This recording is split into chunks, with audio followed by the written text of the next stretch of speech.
EU and the US were very closely engaged and involved with the negotiations that led to the 5th of June agreement. Dhe siç mund të jeni në dieni, Britania e Madhe ashtu si edhe ambasada amerikane dhe ajo e Bashkimit Evropian kanë qenë shumë ngushtësisht të përfshira në reformën zgjedhore.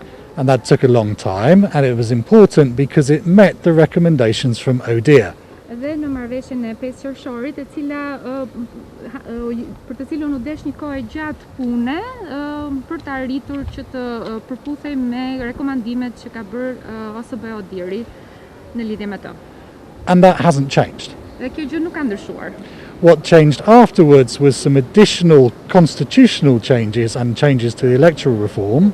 Pra marrëveshja e 5 qershorit nuk ka ndryshuar. Ajo çfarë ka ndryshuar janë ato çfarë u pasuan me ndryshimet kushtetuese pas miratimit të 5 qershorit. Which went way beyond what was in the 5th of June agreement. Që shkohen përtej asaj çfarë ishte në marrëveshjen e 5 qershorit.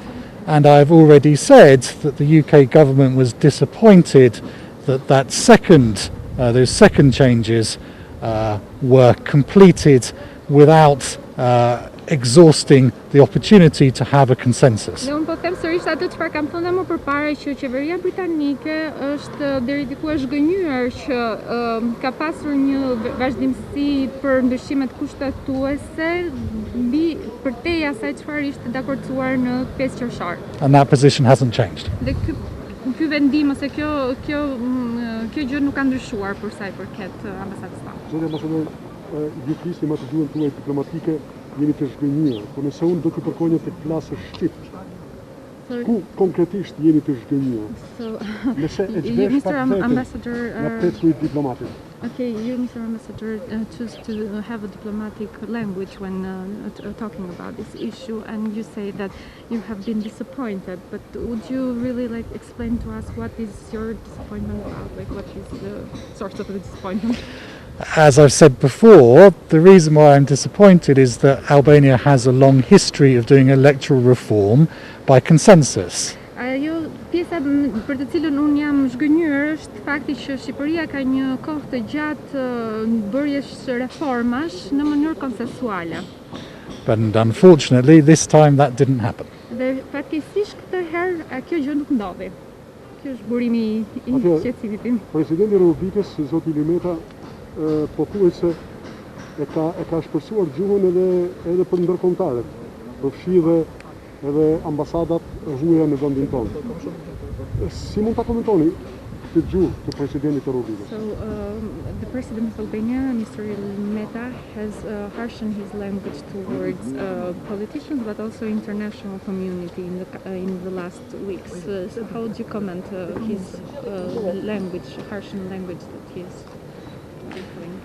I think it would not be right for me as a foreign ambassador to comment on what the president of your country has or has not said. Kam përshtypjen që nuk do ishte e drejtë nga ana ime si një diplomat i huaj dhe një ambasador të komentoja mbi atë çfarë është e drejtë apo jo e drejtë të bëjë presidenti i një vendi. Atëherë, zotja ambasador, unë kam një pyetje të fundit për vetën time. Nëse ne do shkojmë tek një reformë zgjedhore ose do kemi zgjedhje të lira dhe të ndershme, siç e kërkojnë edhe ndërkombëtarët. Po, a mund të kemi zgjedhje të lira të ndershme pa përfunduar reformën në drejtësi? Okay, so we all are seeking for free and fair elections, and we are talking about free and fair elections. But in your opinion, we don't have. In your opinion, would we have the possibility to have free and fair elections without having gone through the justice reform, without having a constitutional court and all the other institutions that will provide for such a reform? I think it's really important that the Constitutional Court is formed as soon as possible.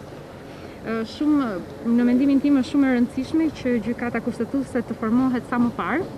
Because the Constitutional Court has a role to play not just in elections but much more widely. Sepse mendoj që gjykata kushtetuese luan një rol të rëndësishëm jo vetëm për sa i përket zgjedhjeve, por gjithashtu edhe në një nivel më të gjerë se ajo. So that should be an absolute priority. Pra duhet jetë një prioritet i absolut formimi i gjykatës kushtetuese.